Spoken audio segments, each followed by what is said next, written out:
Yo, what's good, everybody? Welcome back to the channel. It's your boy Jay Larone. Please go ahead and hit that like button on your way in, subscribe and share.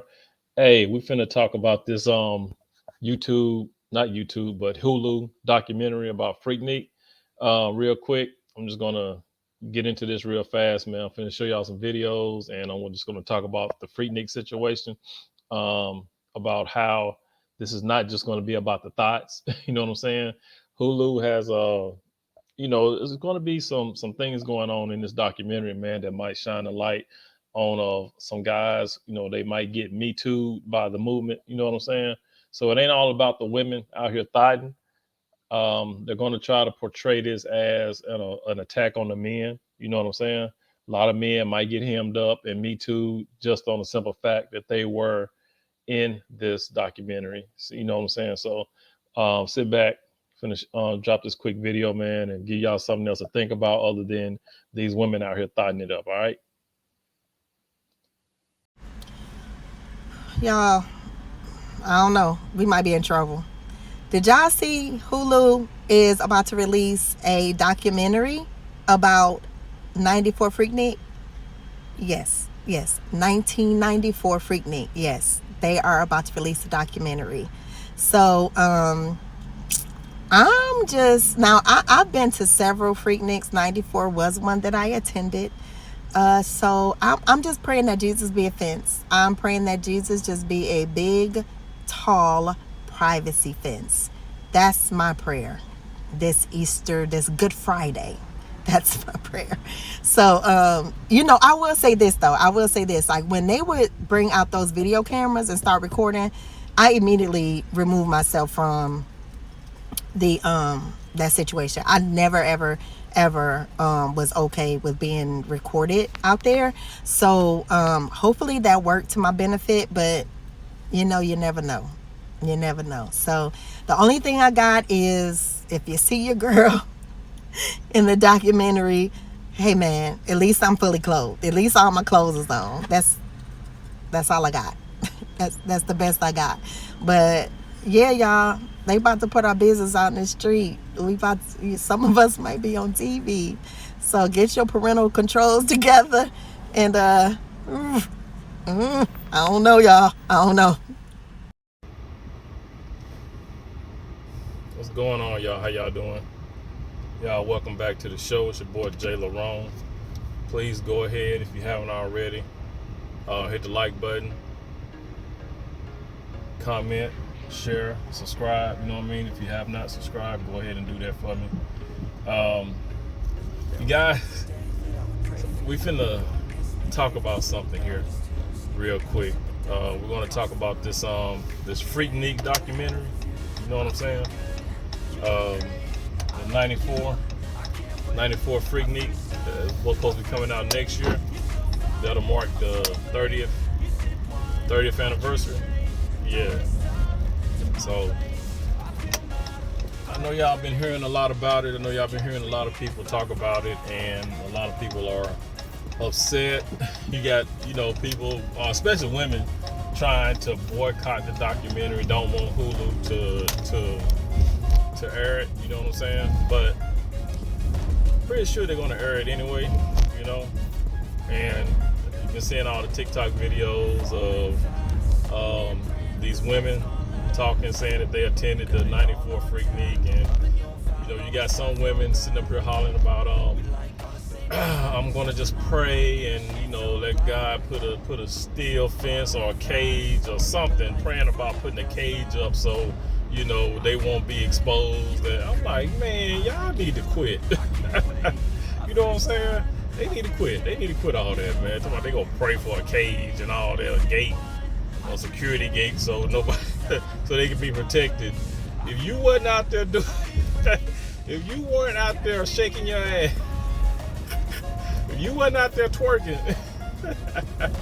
even though it wasn't twerking back then, it was they dropping it like it's hot. You know what I'm saying? Dropping it like it's hot, percolating. You went out there percolating and scrubbing the ground. You know what I'm saying? You ain't got too much to worry about unless you was out there doing something you ain't got no business doing. But I'm just saying, But yeah, during that time, 94, man, I was 24 years old. I was in the military, so I never got to attend the FREAKNIK, right? You know what I'm saying? I was stationed at Fort Campbell, Kentucky, which is about 5 hours from Atlanta. You know what I mean? So, shit, being young, being 24 years old with a car, shit, and some money, it wouldn't be hard for us to schedule some leave and roll to Atlanta. You know, take some vacation and roll out to Atlanta. But during that time, man, we was having all these field problems. We was always on maneuvers, man. Every time, it seemed like every year when FREAKNIK was hitting, which is about, you know, the spring break time, shit, we was always in the field. You know, our unit was attached to a infantry unit, right? You know, I was in communications, right? I was in a signal battalion, so we was always attached to a forward movement, you know, a forward company. You know what I mean? We was always attached to somebody that was infantry, and they was always on, you know, we was on some type of alert. You know what I mean?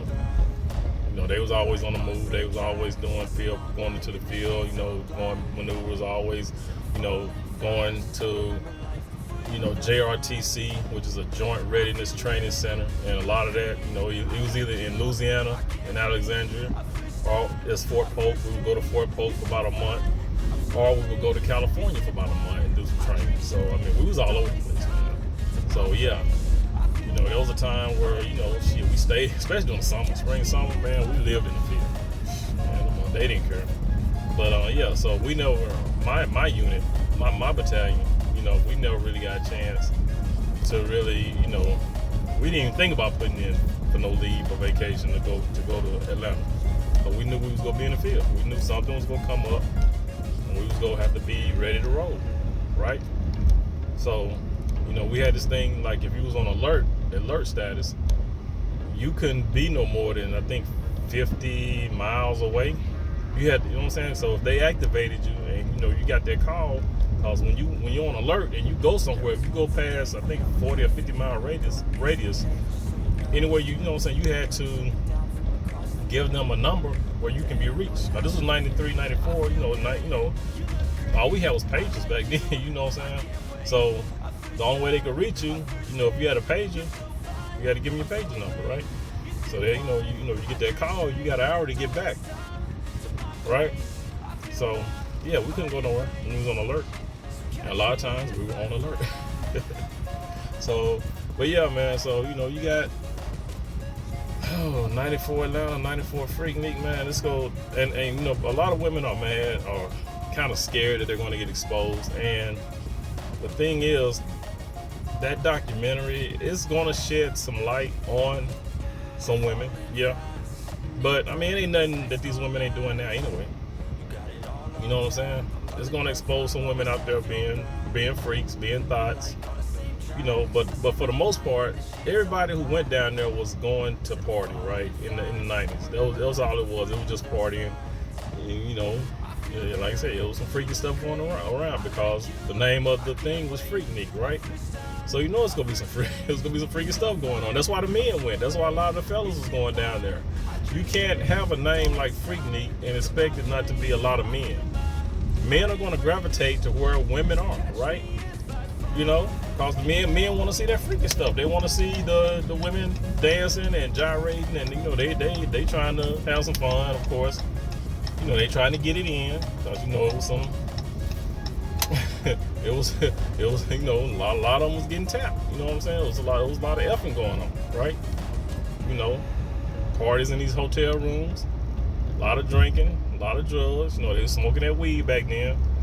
You know what I'm saying? And you know, it was probably some other stuff going on. You know, it still had the cocaine and the crack. So yeah. So you had a lot of that going on, right? And of course, you know, a lot of times, like I said, you know, a lot of the women, like I said, the women are afraid. You know, everybody's talking about how the women go be exposed. This is going to expose some guys too. And just want y'all to be careful, man, because since a lot of people are thinking it's all about, you know, watching these women, seeing how they were acting and all that. But, you know, like I said, this documentary is gonna expose the women, of course, but it's also gonna shine a light on the men, right? And not in a good way. Cause what we see now in this Me Too movement, that there's no statute of limitations on SA, right? On abuse, right? So even though there were some reports back then that women were being assaulted and stuff like that, you know what I mean? But not every guy that went down there for that. A lot of the guys that went to Atlanta during that time was to have fun, to party, right? To meet some women and have consensual sex, right? That's what it was. And there was a lot of consensual sex going on. But now, in this era, in 2023, a lot of these women gonna be ashamed of what they did, and they can easily point the finger at some guy that they allowed to do certain things to them to say, well, I didn't want to do that. I was forced. You see what I'm getting at? You know what I'm saying? They can easily see a videotape of them dancing with some dude or a few guys. You know what I'm saying? Bumping and grinding. Guys all up on them, feeling on them. Fondling, breasts, feeling on their ass and stuff like that. And can easily say, well, 3 or 4 guys filling them up. But then the 4th guy, all of a sudden, he's the one that she didn't want feeling on her. And she can say that, well, I didn't know that he was doing that. I was drunk, I was high. And all of a sudden, all these guys around me dancing, I didn't know what was going on, but I didn't know that this guy was all up on me like that. And now all of a sudden, he's been Me Too, right? I'm just saying, you got to be careful. From what I'm gathering, that this definitely could be what's going to happen when they show this documentary, right? It ain't going to be, it's all about the women being, being out there, being thoughts. It's going to be more of guys being predators. Black men especially being predators. Because that's the narrative now. That's what they're trying to paint. This picture of men as predators. That's all you hear about now. Black men are predatory, right? So this is just another way of showing how, the predatory nature of black men, which we all know that's some BS. You know what I'm saying? But they're going to use this documentary to try to point that out, to try to hem some guys up, and try to Me Too them, basically, is what they're going to try to do. So that's what that's why I'm doing this video, cause you can see that coming. You can see that happening. Like I said, they trying to, they throwing it out there as if, hey, these girls were loose, which they were, and everybody gonna be concentrating on, these girls getting exposed and all that. But while they're doing that, they're still, you're gonna have guys that are probably gonna get hemmed up on some Me Too charges. That were doing nothing. Guys that were just out there having a good time, partying, consensual, everything consensual, you know what I mean? But, you gotta think about it. When you have, like I said, it ain't like, I'm not trying to say that there weren't any guys out there that were being predators, cause you got a lot of freakiness going around. You got a lot of women, you got a lot of guys. It's gonna bring in certain elements, right? You're gonna have some predators out there, but for the most part, a lot of the guys that were down there, having a good time, were not being predators. You know what I'm saying? You had some cases here and there on the news. There were reports of women being assaulted here and there, but for the most part, you're gonna have some guys, like I said, getting Me Too that wasn't doing anything, but out there, trying to have a good time, trying to party and stuff like that, right? So, yeah, I'm just saying, you gotta be careful, because like I said, this documentary is gonna show a lot of stuff, right? But they're gonna try to turn it into a, let's go after the men type deal. You know what I'm saying? So, also, this documentary is also being, spearheaded by, of course, Luke Skywalker and Jermaine Dupri, right? in which a lot of the music down there at that time was loot. You know what I'm saying? A lot of the music was, the Miami bass, booty shaking, Luke Skywalker, Doodoo Brown, kind of music, right? You had the MC Hammer, Pumps in the Bump, you know what I'm saying? You even had the song out called The Percolator. So, basically all the house music, all the bass, all the booty shaking music, that's what was popping back then, right? So, of course, like I said, it's gonna be spearheaded. This documentary is spearheaded by, Jermaine Dupri and Luke Skywalker. So, and all they're doing is, even though they're gonna show women being loose, being reckless, guys same, but it's also gonna shine a negative light on the black community as a whole, right? So, I know everybody gonna be trying to see if they can find their auntie or who mama is that? Who grandmama is that? You know what I'm saying? Who auntie is that? Thinking it's gonna break up some marriages and find and expose. You might not be the baby daddy and stuff like that, but also what it's gonna do is put a negative light on the black community. It's definitely gonna do that, which we already know. We got enough problems as it is, right? So this is just another thing to add to the dysfunction of the black community, right? That's all this is. This gonna shine another negative light on how dysfunctional the black community is, and but the fact that they got Jermaine Dupri and Luke Skywalker, you know what I'm saying? I mean, it's all about the money with them. You know what I'm saying? They threw some money at them. I mean, that's the reason they're doing it. They threw some money at them, and now, bam, here comes this documentary. Anything to, a lot of people think it was fun. Back then it was fun. We was, the 90s, we were young. Everybody was in their 20s, right? Did nobody think 30 years later, the shit was, it was gonna be it was gonna get exposed like this. But, like I said, it's just the fact that the black community has done so much BS from then till now. It's just like I said, it's another bad look. It's another stain, you know what I'm saying? But as I said before, there's a reason they're doing that. There's a reason for this. There's a reason that Hulu is trying to come out with this documentary. And like I said, it's to basically shine a negative light on the black community. We're already giving them a lot of reasons now.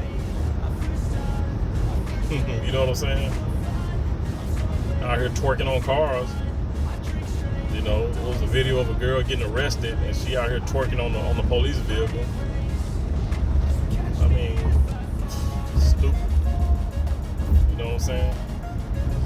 Got all these videos of girls out here twerking in front of Planned Parenthood. You know what I'm saying? Happy because, she deleted her child, her unborn child. Videos like that, glorifying that. You know what I mean? And we got all these gremlins running around here, gremlinizing. Shout out to Messing with Sean with the gremlins. But yeah, these kids out here running around, man. Chicago, I don't know what's going on in Chicago. They got some BS going on down there, man. These black kids all downtown Chicago just running them up. You know what I'm saying? Got them in Walmart, fighting, stealing. That's why Walmart's leaving. You know what I'm saying? So combine that with what happened in '94 or in the '90s in Atlanta, FREAKNIK. You see what I mean? It's like a little timeline of all the dysfunction of the black community, right? So But yeah, that's that's what's going on. That's what they're doing. So not only will it show black women out here thotting it up, it's gonna also show the guys. Also, it's gonna be some type of Me Tooing, and last but not least, it's gonna be showing a negative light on the black community. So, but yeah, I just want to point that out. You know, it's coming. It's coming. Like I said, this documentary is set to release sometime next year, 2024.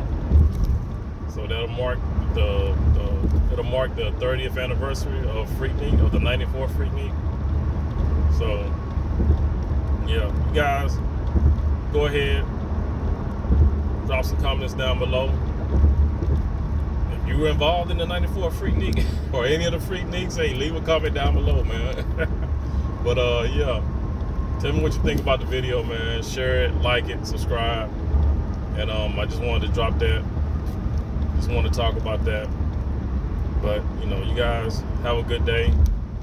It's Thursday, almost a weekend. All right, y'all be good to each other. First of all, be good to yourselves, and by all means, be good to one another. And I'll holler at you in the next one. Peace out.